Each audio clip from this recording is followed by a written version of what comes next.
پیارے بچوں، السلام علیکم ورحمۃ اللہ وبرکاتہ۔ آج ہم سورۃ الرحمن کی آیت نمبر 51 سے لے کر 59 تک یاد کریں گے انشاءاللہ۔ اعوذ باللہ من الشیطان الرجیم، بسم اللہ الرحمن الرحیم۔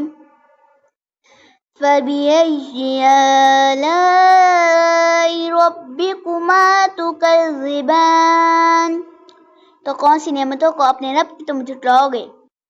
فِيهِمَا مِن كُلِّ فَاكِهَةٍ زَوْجَانِ، ان میں ہر طرح کے پھل دو قسم کے ہوں گے۔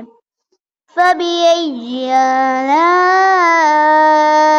رَبِّكُمَا تُكَذِّبَانِ، تو کون سی نعمتوں کو اپنے رب کی تم جھٹلاؤ گے؟ متقئین علی فرش بطائنها من استبرق وجنى الجنتین دان، تکیہ لگائے ہوئے ہوں گے ایسے بچھونوں پر جن کے بستر ریشم کے ہیں، اور پھل دونوں باغوں کے نزدیک جھکے ہوئے ہوں گے۔ فَبِأَيِّ آلَاءِ رَبِّكُمَا تُكَذِّبَانِ، تو کون سی نعمتوں کو اپنے رب کی تم جھٹلاؤ گے؟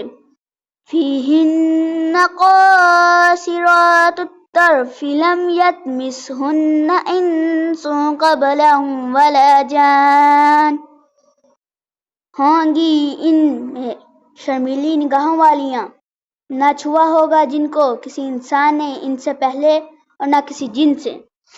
فَبِأَيِّ آلَاءِ رَبِّكُمَا تُكَذِّبَانِ، تو کون سی نعمتوں کو اپنے رب کی تم جھٹلاؤ گے؟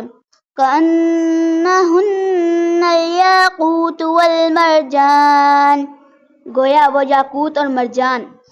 فَبِأَيِّ آلَاءِ رَبِّكُمَا تُكَذِّبَانِ، تو کون سی نعمتوں کو اپنے رب کی تم جھٹلاؤ گے؟